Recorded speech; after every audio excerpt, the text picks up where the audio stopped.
মানুষ নিজের পরিবারের জন্য কত কিছুই না করে, দিন রাত পরিশ্রম করতে থাকে যাতে তার পরিবারের প্রয়োজন পূরণের জন্য অর্থ রোজগার করতে পারে। কিন্তু শুধু অর্থ রোজগার করাটাই কি যথেষ্ট?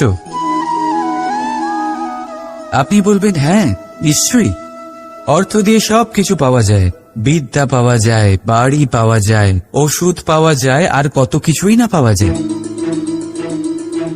এইসব একটা পর্যায় পর্যন্ত সঠিক, কিন্তু একটু মন দিয়ে ভেবে দেখুন, যখন কোনো শিশু অসুস্থ হয়ে পড়ে তখন সে ওই তিক্ত ওষুধ কেন খেয়ে নেয়? এই জন্য কারণ ওর পিতা সেই ওষুধ অর্থ দিয়ে কিনেছে? না, বরং এই জন্য কারণ তার পিতা যে তার সামনে দাঁড়িয়ে, তার ওপরে তার বিশ্বাস আছে, বিশ্বাস আছে যে উনি তার কিচ্ছু হতে দেবেন না। এই বিশ্বাস, এই সংস্কার, এই শিক্ষা কখনো অর্থ দিয়ে পাওয়া যায় না। এইটা পাওয়া যায় সেই সময় থেকে যা মাতা পিতা তাদের সন্তানের সাথে কাটিয়েছেন। তাই জীবনে অর্থ অবশ্যই উপার্জন করুন, কিন্তু নিজের পরিবারকেও সময় দিন, আনন্দ পাবে। রাধা রাধা। কখনো কোনো পাখিকে দেখেছেন? যখন তারা ডিম পাড়তে প্রস্তুত হয় তখন তারা সবচেয়ে আগে একটা স্থান খোঁজে, একটা স্থান যা বর্ষা, রৌদ্র আর শত্রুর থেকে সুরক্ষিত হয়। তারপর তারা বাসা তৈরি করে, তারপরেই ডিম পাড়ে, আর তারপর যখন সেই ডিম ফুটে তার সন্তানদের জন্ম হয়, সে তাদের খাবার খাওয়ায়, তাদের রক্ষণাবেক্ষণ করে। কিন্তু যখন তাদের ডানা গজায় তখন না সে তাদের খাবার দেয় আর না তাদের বাসা বানাতে শেখায়, শুধুমাত্র তাদের উড়তে শেখায় সে। তারপর সেই বাচ্চারা আকাশে উড়তে শিখে নিজেরাই নিজেদের খাবার জোগাড় করতে শিখে যায়, নিজেরাই নিজেদের বাসা বানাতে শিখে যায়। আর আমরা মানুষেরা কি করি? আমাদের সন্তান বড় হয়ে যাওয়া সত্ত্বেও তাদের নিয়ে সর্বদা দুশ্চিন্তা করি। তার জন্য আমরা গৃহ নির্মাণের চেষ্টা করি, নিজের সন্তানকে আরো শক্তিশালী করে গড়ে তোলার বদলে তাকে আমরা দুর্বল করে দিই। জীবনে সেটাই করুন যা একটা পাখি করে, নিজের সন্তানকে আকাশে ওড়ার শিক্ষা দিন, সংস্কার দিন, আর একটা নির্দিষ্ট সময়ের পরে তাকে নিজের আকাশ নির্ধারণ করতে মুক্ত করে দিন। রাধা রাধা। সাগরে সেতু বাঁধার গল্প তো আপনারা নিশ্চয়ই শুনে থাকবেন। রামচন্দ্রের সেনাকে 100 যোজন সমুদ্র অতিক্রম করে লঙ্কায় আক্রমণ করতে হতো। সেতুকার নল আর নীল সেতু বাঁধার উপায় বের করল, কিন্তু প্রশ্ন ছিল সেতু বাঁধা কি করে হবে? সমুদ্র অত্যন্ত গভীর, কত পাথর দেওয়া হলে এই বিশাল সমুদ্র অতিক্রম করা সম্ভব হবে? তখন এক উপায় নির্ধারিত হল। পাথরের ওপর লেখা হলো রামের নাম, আর যখন সেই পাথরগুলোকে সাগরে ফেলা হলো সেগুলো ভাসতে লাগল। এবারে কেউ বলবেন এটা রামচন্দ্রের নামের মহিমা, কেউ বলবেন এটা নারায়ণের কোনো জাদু, কিন্তু না, এটা রামচন্দ্রের সেই গুণ, ওনার ব্যক্তিত্বের সেই মহান দিক যা ওনার প্রতিনিধিত্ব করেছে। তাই সেই পাথরও সাগরে ভেসে ওঠে।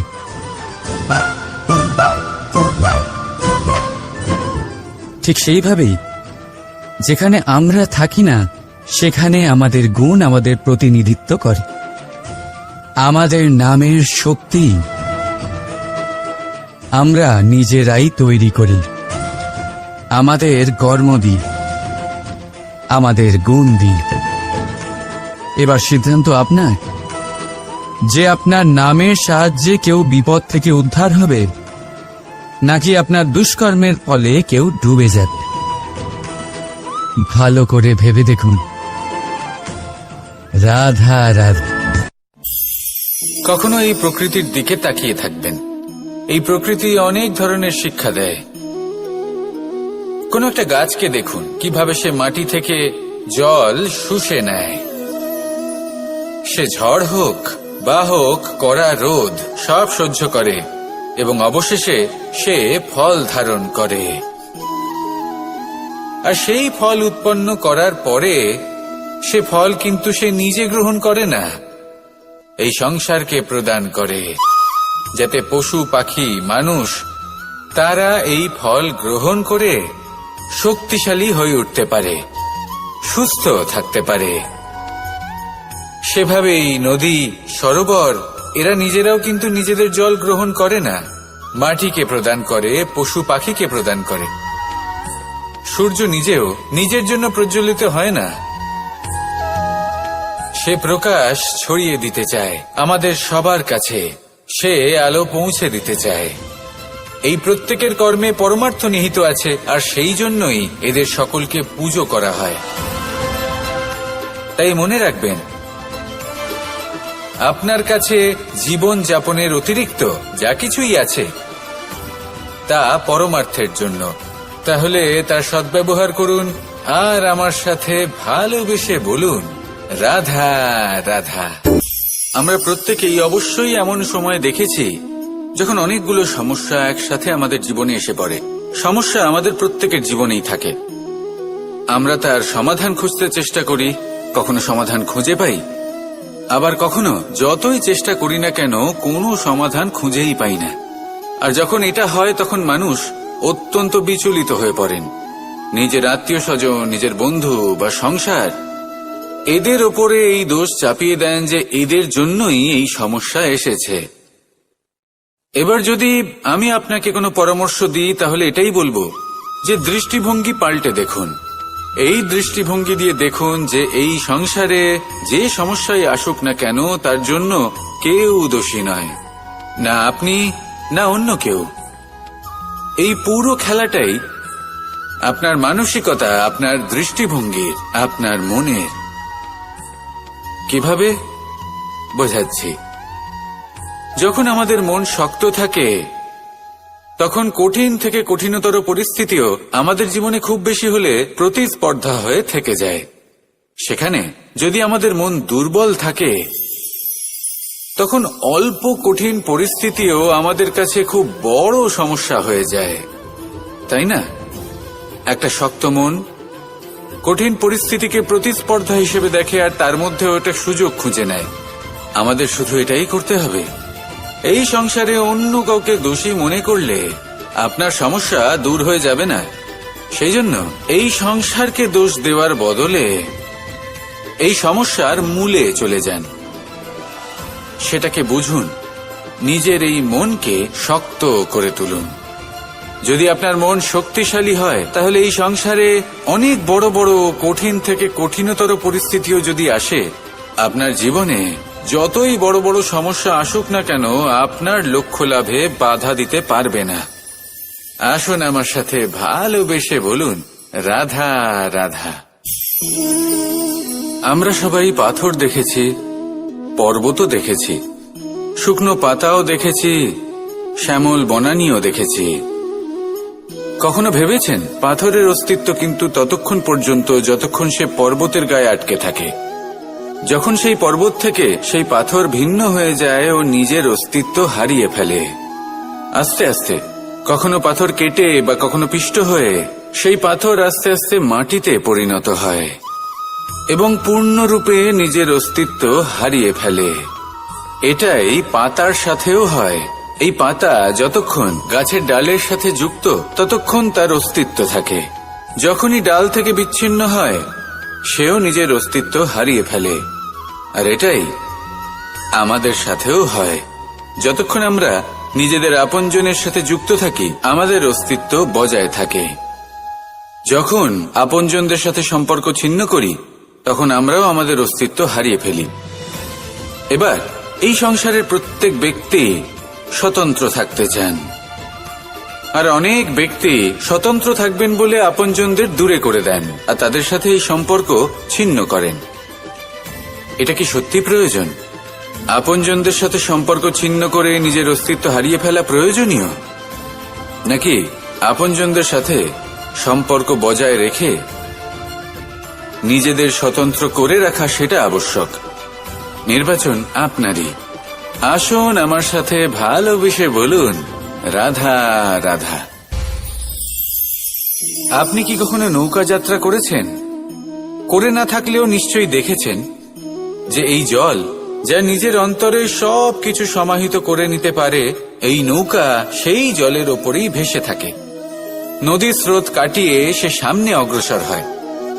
কিন্তু যদি এই নৌকায় কোনো ছিদ্র হয় তাহলে কিন্তু সেই নৌকা ডুবে যাবে। আর এতে কোনো তফাৎ হবে না যে সেই ছিদ্র ছোট নাকি বড়, নৌকা ডুবে যাবে। এই ছিদ্র হলো আমাদের জীবনে আমাদের অপগুণ, আমাদের দোষ, আমাদের বিকার। কখনো এটা ভাববেন না যে এই দোষ খুবই ছোট, এতে কিছুই যাবে আসবে না। না, সেই ছোট দোষ, সেই ছোট বিকার যদি সেটাকে শুধরে না নেন তাহলে সেটা আপনাকে আপনার পতনের দিকে নিয়ে যাবে। শেষ পর্যন্ত এটা আপনার উপর নির্ভরশীল যে আপনি কি চান। আপনার জীবনের এই নৌকা এভাবেই ডুবে যেতে দেখবেন, নাকি নিজেকে শুধরে নিয়ে সেই নৌকার সেই ছিদ্রটাকে ভরিয়ে তুলতে চাইবেন? নির্বাচন আপনার। আসুন আমার সাথে ভালোবেসে বলুন, রাধা রাধা।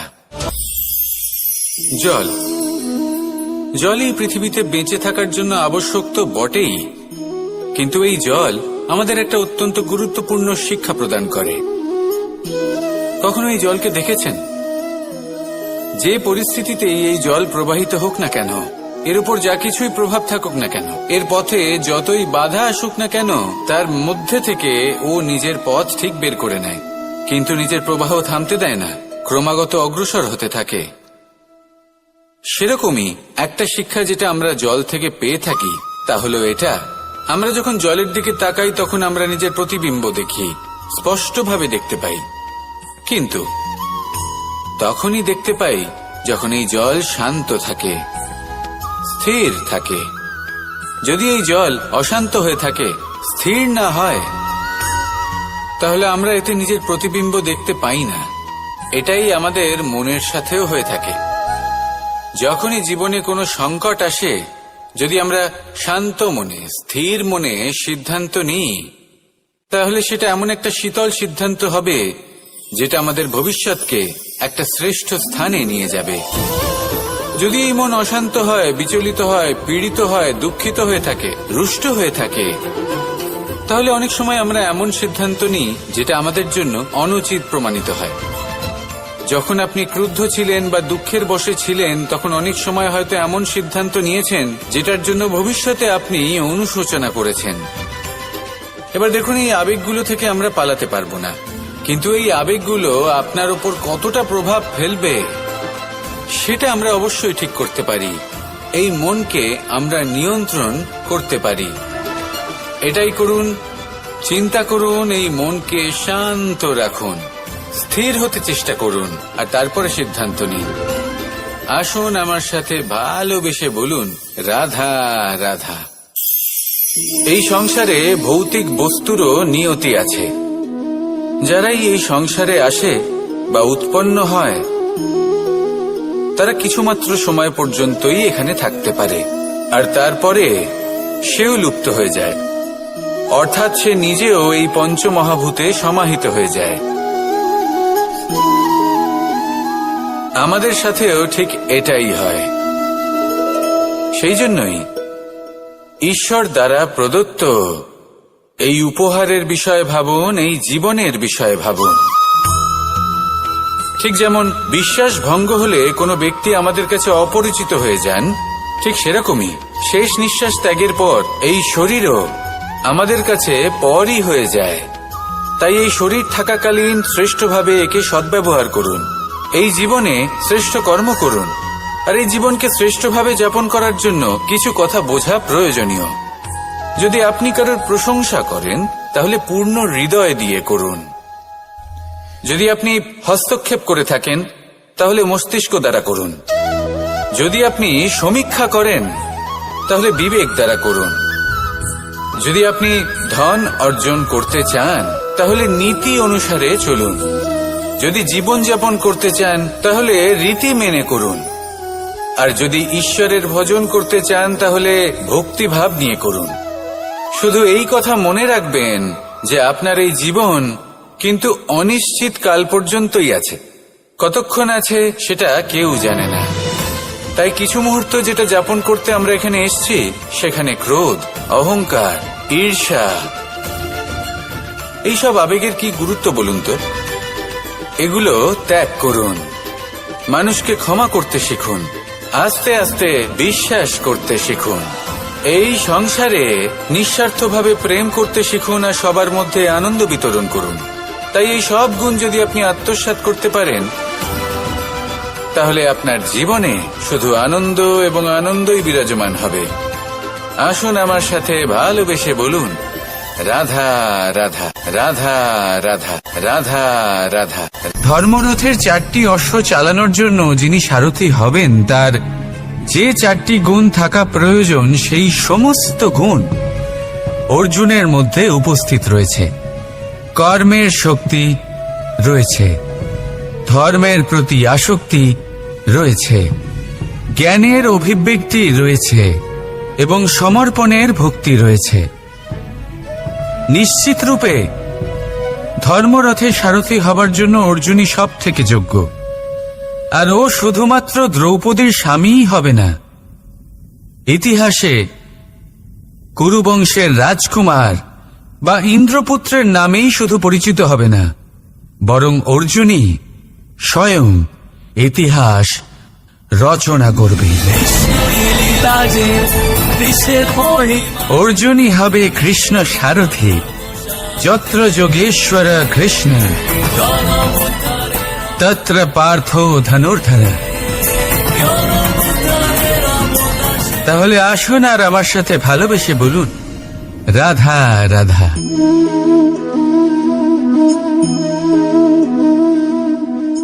আপনার কি মনে হয় আমি কি করছি? আপনি বলবেন আমি প্রদীপ জ্বালাচ্ছি। সঠিক, কিন্তু প্রশ্ন হচ্ছে যে আমি কি আপনাকে বলেছি যে একে প্রদীপ বলা হয়? না। এই প্রদীপ কি নিজেই নিজের পরিচয় আপনাকে দিয়েছে? না। তাহলে আপনি কি করে জানলেন যে একে প্রদীপ বলা হয়? উত্তর হচ্ছে প্রকাশ, যে স্বয়ং জ্বলে অন্ধকারের মধ্যে সংসারকে পথ দেখায়, সেটাই প্রদীপ। যা নিরাশার মাঝে আশার আলো প্রদর্শন করে, সেটাই প্রদীপ। অপর দিকে আছে সাপ, যাকে না দেখেও তার ফনার আওয়াজ শুনেই লোকে ভয় পেয়ে যায়। তার মানে ব্যক্তির পরিচয় তার কর্মের দ্বারা পাওয়া যায়। তাই আপনার এটা বলার প্রয়োজন নেই যে আপনার পরিচয় কি। এটা আপনার কর্মই নিশ্চিত করবে যে লোকে আপনাকে প্রদীপ ভেবে ভালোবাসবে নাকি সাপ ভেবে ভীত হয়ে থাকে। রাধা রাধা। সময় কত বিচিত্র হয়। সময় আমাদের পক্ষে থাকলে আমরা নিজেদের রাজা মনে করে নিই, আর সেই সময় যদি বিপক্ষে চলে যায় তাহলে নিঃস্ব হতে সময় লাগে না। তাই মানুষের একটা অভ্যেস আছে, খারাপ সময়ের জন্য কিছু সঞ্চয় করা। আত্মীয়, বন্ধু খারাপ সময় পাশ থেকে সরে যান। যশ, মান প্রতিকূল সময় চিরস্থায়ী হয় না। তাই মানুষ মনে করে অর্থ সঞ্চয় করাই শ্রেয়। অর্থের কোনো হৃদয় নেই যা সময়ের সাথে পরিবর্তিত হবে। সংসার বলে সর্বদা অর্থ সঞ্চয় করতে থাকে। খারাপ সময় অবশ্যই কাজে লাগবে, কিন্তু আমি বলবো শুভ কর্ম করতে থাকুন, আনন্দে থাকুন, নিজের ওপর আর ঈশ্বরের ওপরে বিশ্বাস রাখুন। খারাপ সময় কখনো আসবেই। রাধা রাধা। প্রকৃতি মানুষকে এক বিশেষ শক্তি দিয়েছে, অন্য জীবের থেকে বেশি শক্তি দিয়েছে, স্মরণ শক্তি। এই শক্তি মানুষকে অন্য জীবের থেকে ভিন্ন করে, ইতিহাস রচনা করার প্রেরণা দেয়, জ্ঞানকে বংশানুক্রমে এগিয়েও নিয়ে যায়। আর যারা ভুলে যান, অধিকাংশ সময় তারা উপহাস আর দয়ার পাত্র হয়ে যান। কিন্তু এটাই কি প্রকৃত রূপে সত্য? না। এই স্মরণ শক্তি মানুষের বিকাশের সব থেকে বড় বাধা হয়ে দাঁড়ায়, তার মনকে দূষিত করে দেয়। খারাপ অভিজ্ঞতা, কারোর করা বিশ্বাসঘাতকতা, কারোর কটাক্ষ বেশিরভাগ মানুষই ভুলতে পারেন না, আর তারপর প্রতিশোধ নিতে উদ্যত হন। প্রথমে সময় নষ্ট করেন প্রতিশোধের প্রস্তুতিতে, আর তারপর সময় নষ্ট করেন প্রতিশোধ নেওয়ার সুযোগ খুঁজতে। যদি সন্তুষ্টি পেতে চান, যদি জীবনে আনন্দ পেতে চান, তাহলে স্মরণ শক্তির সদ্ব্যবহার করুন। নিজের স্মরণ শক্তিকে চালনা করুন শুধুমাত্র ভালো কথা আর ভালো স্মৃতির দিকে। জীবনে আনন্দ পাবে। রাধা রাধা। সংসারের সব থেকে বেশি কঠিন কাজ কোনটা?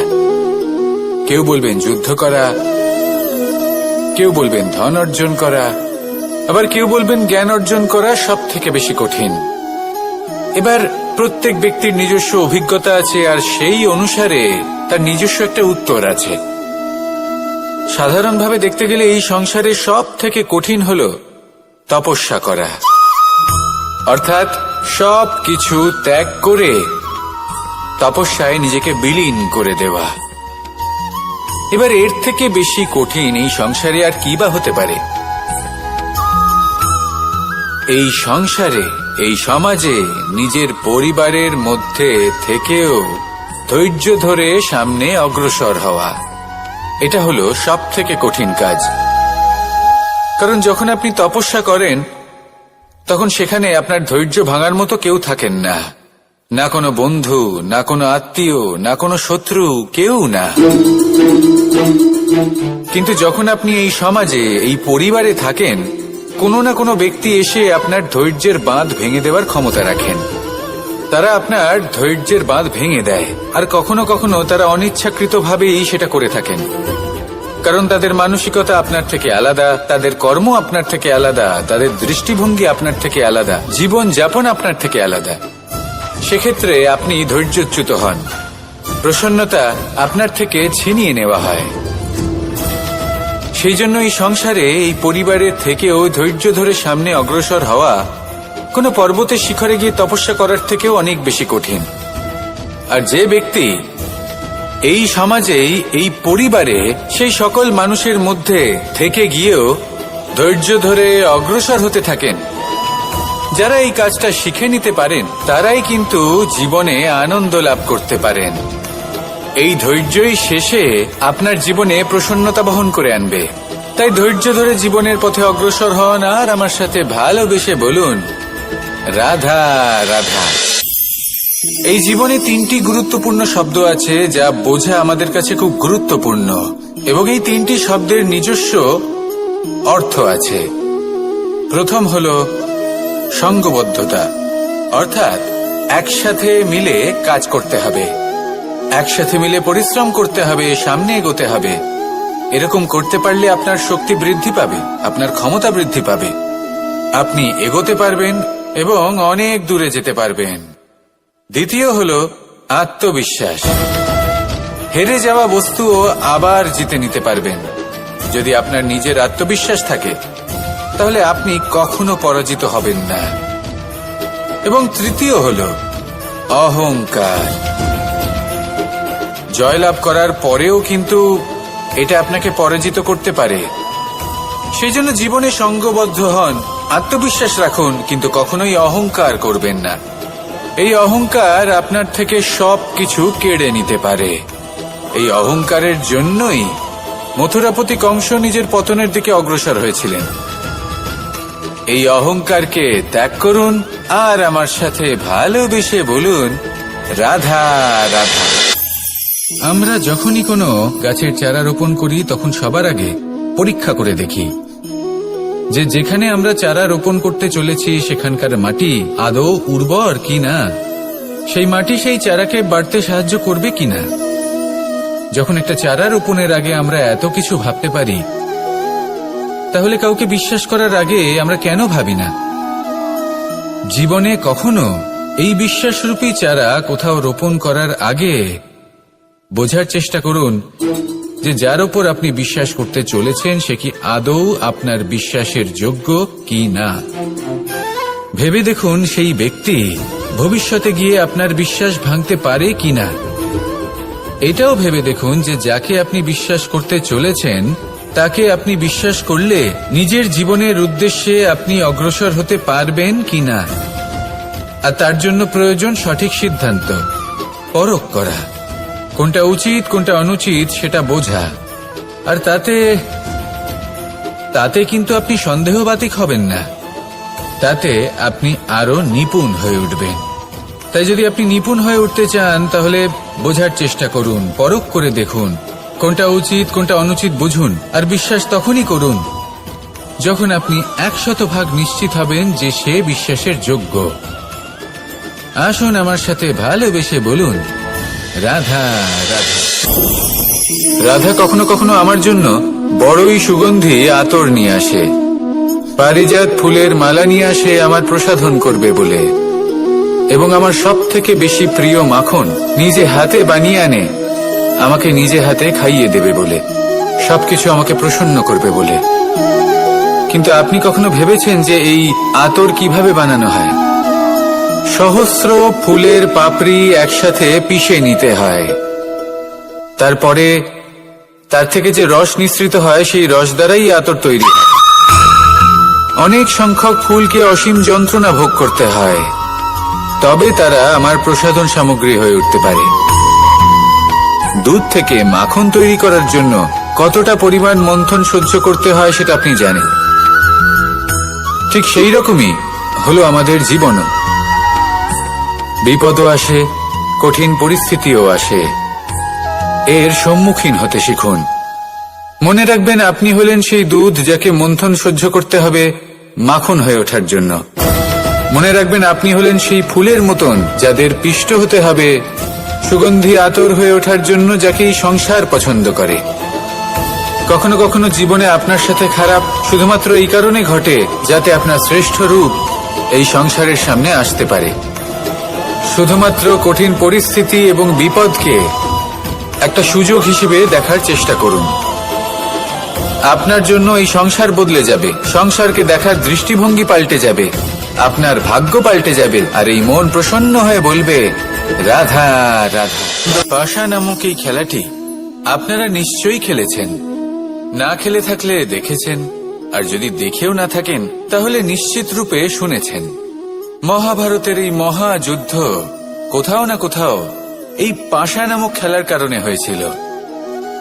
পাশার এই বিচিত্র খেলা, দান, এইসবের কারণে কেউ নিজের মাথায় রাজ মুকুট পরিধান করেছিলেন, আবার সেখানেই পরাজিত হওয়ার জন্য কাউকে বনবাসও ভোগ করতে হয়েছিল।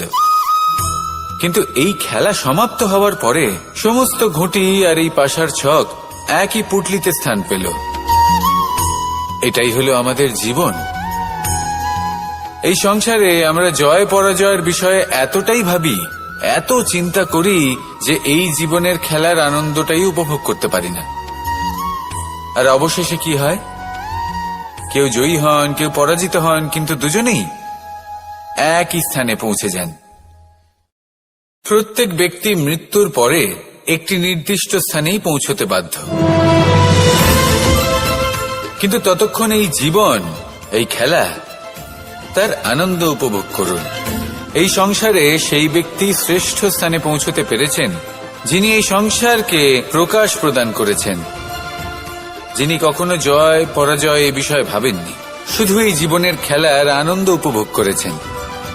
এটাই আপনিও করুন আর আমার সাথে ভালোবেসে বলুন রাধা রাধা। প্রত্যেক মানুষ নিজের জীবনে দুঃখ অনুভব করেন। প্রত্যেকের দুঃখ আলাদা হতে পারে। কারোর মনে এই দুঃখ থাকে যে সে তার বাবা মায়ের সব ইচ্ছে পূরণ করতে পারেননি। কেউ এটা ভেবে দুঃখ পান যে সে চিরকাল সদাচার করেছেন, সৎকর্ম করেছেন, কিন্তু তাও তাকে দুরাচারী বলে মনে করা হয়। কেউ এটা ভেবেও দুঃখ পান যে তার সামনে যে ব্যক্তি রয়েছেন তার চোখে তিনি শত্রু হয়ে উঠেছেন বা দুষ্ট হয়ে উঠেছেন, যেখানে তিনি হয়তো কোনো অনুচিত কাজই করেননি। এবার এই সমস্ত বিষয় নিয়ে ভেবে নিজের ব্যক্তিত্ব নিয়ে সন্দেহ প্রকাশ করবেন না। যদি নিজের ব্যক্তিত্ব নিয়ে কোনো সন্দেহ থেকে থাকে, তাহলে কর্ম সংক্রান্ত প্রশ্ন করুন যে আপনি যা করেছেন তাতে কি উচিত ছিল, কি অনুচিত ছিল। যেটা প্রয়োজন সেটা এটা বোঝার যে আপনার অন্তর্মন, আপনার বিবেক আপনাকে কি বলছে, আর আপনার অন্তর্মন আর আপনার বিবেক আপনাকে যেটা করতে বলবে শুধু সেটাই করুন। আর তারপরে এই সংসার কি বলবে, কি ভাববে সেসব নিয়ে ভাবতে যাবেন না। কারণ এই সংসার তো ঈশ্বরকেও প্রশ্ন করে থাকে, ঈশ্বরকেও দোষী মনে করে। কখনো কখনো যখন কোনো ঘটনা মানুষের ইচ্ছা অনুযায়ী ঘটে না, তখন মানুষ এটা বলে যে হে ঈশ্বর, আপনি আমার পাশে থাকলেন না, আপনি বড়ই কঠোর, এটা আপনার দোষ। যেখানে বেশিরভাগ সময় হয়তো সে নিজেই নিজের কর্মফল ভোগ করছে। আর কখনো কখনো ঈশ্বর হয়তো তার জন্য আরো ভালো কোনো পরিকল্পনা করে রেখেছেন, কিন্তু মানুষ সেটা বুঝতে পারে না। তাই দিনের শেষে যেটা প্রয়োজন সেটা হলো নিজের মনের কথা বুঝতে হবে। আপনার বিবেক কি বলছে শুধু সেটাই করুন, আর সামনে এগোতে থাকুন। আমার সাথে ভালোবেসে বলুন, রাধা রাধা। পরিবর্তন, এটা হলো সৃষ্টির অমূল্য নিয়ম। এই সংসারে সবকিছু সময়ান্তরে পরিবর্তিত হয়, এই সময়ও পরিবর্তিত হয়। পরিবর্তন চিরকাল হয়ে এসেছে আর চিরকাল হতে থাকবে। কিন্তু এবার আমরা সেই পরিবর্তন কিভাবে লাভ করব যেটা আমাদের প্রয়োজন, যেটা আমরা চাই। আমরা জীবনে বিকাশ চাই। এই বিকাশ কিভাবে লাভ করতে পারি? এই প্রকৃতি কিন্তু আমাদের অত্যন্ত উত্তম উদাহরণ দিয়ে বুঝিয়েছে। একটি বিন্দুর উদাহরণ দিয়েছে যা ভবিষ্যতে একটা বিশাল নদীর আকার ধারণ করে। এটা কিভাবে হয়? মেঘ থেকে একটি বিন্দু ঝরে পড়ে সেই পর্বতের ওপর যেখানে হিম আছে। সেই হিমের সংস্পর্শে আসা মাত্র সেই বিন্দুর সাথে আরো বেশ কিছু বিন্দু যুক্ত হয়। তারপর তারা অগ্রসর হয়, আরো কিছু বিন্দু যুক্ত হয়, আস্তে আস্তে একটা ক্ষীণ ধারার রূপ ধারণ করে, এবং সেটাই ভবিষ্যতে আরো এগোতে থাকে। অনেকটা যাওয়ার পর যখন অনেক সংখ্যক বিন্দু একসাথে যুক্ত হয়, তখন সেটা বিশাল নদীর আকার ধারণ করে। এবার আমরা মানুষ বলে আমাদের সাথে এই নিয়মের অন্যথা হয় তা নয়। আমরাও এই প্রকৃতির অংশ, আমাদের ক্ষেত্রেও একই নিয়ম প্রযোজ্য। যখন পরিশ্রম করে অনেক সংখ্যক বিন্দু আমরা একত্রিত করব, তখনই পরিবর্তনের নদী প্রবাহিত হবে। প্রয়োজন হল নিরন্তর পরিশ্রম করা এবং ধৈর্য ধরা। এটা করতে থাকুন, জীবনে সবকিছু লাভ করতে পারবেন। কারণ প্রকৃতি আমাদের এটাই শিখিয়েছে, আর আমরা এই ব্রহ্মরই একটি অংশ, যার দ্বারা এই ব্রহ্মাণ্ড নির্মিত। আসুন আমার সাথে ভালোবেসে বলুন, রাধা রাধা। আমাদের জীবনে গুরুজনেরা, জ্ঞানী মানুষজন সবসময় একটা কথা বলেন, ধৈর্য ধরো। শুধুমাত্র দুটো শব্দ, কিন্তু কতটা বিশাল সেটা বোঝার চেষ্টা করুন। ছোট একটা অস্ত্র হাতে নিন এবং একটা বিশাল পর্বতে নিরন্তর প্রহার করতে থাকুন। ধৈর্য ধরে সেই কাজ করতে থাকুন। এমন একদিন আসবে, এই বিশাল পর্বতে আপনি একটা পথ তৈরি করবেন। কোনো ধনুর্ধর যখন নিজের বিদ্যা অর্জন করেন, তখন তাকেও ধৈর্য ধরতে হয়, তার নিজেকে সময় দিতে হয়, তবেই সে ধনুর্বিদ্যা শিখতে পারে। সেইভাবে আমাদের জীবনেও ধৈর্য ধরার খুব প্রয়োজন। পরিবারে ধৈর্য রাখতে পারলে তাহলে আস্তে আস্তে দেখবেন প্রেম বৃদ্ধি পাচ্ছে। সমাজে যদি ধৈর্য রাখতে পারেন, তাহলে আস্তে আস্তে এই সমাজ আপনাকে সম্মান করবে। যদি নিজের জীবনে ধৈর্য রাখতে পারেন, তাহলে নিজে থেকেই আত্মবিশ্বাস বাড়বে, নিজের বিকাশ হবে, জীবনে সবই সম্ভব যদি ধৈর্য রাখতে পারেন। হয়তো আস্তে আস্তে হবে, কিন্তু হবে অবশ্যই। শুধু ধৈর্য রাখুন, কারণ ধৈর্যই সব থেকে বড় পুঁজি। আসুন আর আমার সাথে ভালোবেসে বলুন, রাধা রাধা। আমাদের জীবনে যখনই আমরা কোনো বড় দায়িত্বের সম্মুখীন হই, তখন আমরা তার থেকে দূরে পালাই, আর এই অজুহাত দিই যে না না, এত বেশি ভার বহন করার যোগ্যতা আমার নেই, আমি করতেই পারবো না। দেখুন, এই সংসারে ভিন্ন ভিন্ন ধরনের গাছ আছে, ছোট গাছ, বড় গাছ, কিন্তু বট গাছের মতো বড় এবং নিবিড় গাছ আর একটাও নেই। সে নিঃস্বার্থভাবে এই সংসারকে সেবা করে যায়, ছায়া প্রদান করে, শীতলতা প্রদান করে। আর যখন এমন সময় আসে যখন তার ওপর বোঝা অত্যন্ত বেড়ে যায়, সে কিন্তু কোনোভাবেই ভেঙে পড়ে না। তখন সে নিজের নিঃস্বার্থ কর্মের ফল লাভ করে, সেই নিঃস্বার্থ কর্ম যা সে করেছে। তার দেহ থেকে ছোট ছোট ঝুড়ি বার হয় এবং তা কাণ্ডের আকার ধারণ করে। সেই কাণ্ড মাটির কাছে পৌঁছয় এবং তারপর তা বটগাছের সহায়ক হয়ে ওঠে। সে ভেঙে পড়ে যায় না। এইভাবে আপনিও জীবনে নিঃস্বার্থভাবে সবার সেবা করুন, ভালোবাসুন, সবাইকে সাহায্য করুন। যেদিন আপনার ওপর বোঝা অত্যন্ত বেড়ে যাবে, সেদিন এই সব মানুষ আপনাকে সাহায্য করার জন্য আসবেন, আপনার শক্তি হয়ে উঠবেন, আর আপনি বটগাছের মতোই মহান এবং বিশাল হয়ে উঠবেন। আসুন আর আমার সাথে ভালোবেসে বলুন, রাধা রাধা। একটা শব্দ আছে, পরিস্থিতি। অনেক মানুষের মুখে আমরা এই শব্দ শুনি। জীবনে যখন অসফল হয়ে দুঃখ আসে, সংকট আসে, কোনো বিপদ ঘনিয়ে আসে, তখন সমস্ত দোষ আমরা পরিস্থিতির ওপর চাপিয়ে দিই, আর দেখতে গেলে কোথাও না কোথাও ঠিকই করি। এই পরিস্থিতি প্রত্যেক দিনের মতো পাল্টাতে থাকে, কিন্তু এই দিন, এই রাত, এমন কেউ আছেন যিনি এর উপরেও নিয়ন্ত্রণ সাধন করেন, আর তিনি হলেন সূর্য। ঠিক সেই রকমই আমাদের জীবনেও সূর্য হলো এই মন। যদি এই মনের উপর আমরা নিয়ন্ত্রণ করতে পারি, তাহলে আমরা জীবনকেও নিয়ন্ত্রণ করতে পারবো। প্রথমে এই মনের রাজা হয়ে উঠতে হবে।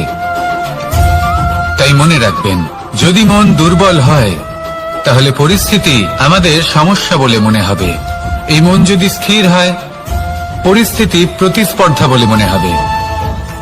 আর এই মন যদি শক্তিশালী হয়ে ওঠে, তাহলে যে কোনো পরিস্থিতি আপনার কাছে একটা সুযোগ মাত্র, এমন এক সুযোগ যাতে অগ্রসর হয়ে আপনি মহান হয়ে উঠতে পারেন।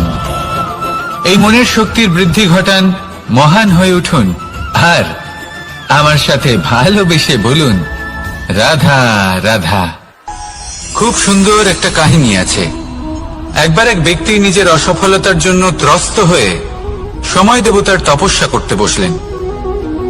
উনি তপস্যা করলেন এবং সময় দেবতা প্রসন্ন হলেন, মানুষের রূপ ধারণ করে ওনার সামনে প্রকট হলেন। এবার সেই ব্যক্তি ওনাকে জিজ্ঞেস করলেন যে কি এমন আছে যার জন্য আপনি বারবার জয়ী হন আর আমি চিরকাল পরাজিত হয়ে থাকি? কেন এত পরিশ্রম করা সত্ত্বেও আমি সাফল্য লাভ করতে পারি না? তখন সময় দেবতা উত্তর দিলেন যে দিন হোক বা রাত, ঝড় হোক বা ভূমিকম্প, রোদ হোক বা বৃষ্টি হোক, সময়ের সূত্রপাত হোক বা প্রলয়, আমি থামি না, আমি চলতেই থাকি। আর সেই জন্য যিনি থেমে যান তিনি পরাজিত হন আর আমি জয়ী হই। এটাই আমাদের শিখতে হবে। জীবনে সবসময় চলতে থাকুন, কখনো থামবেন না।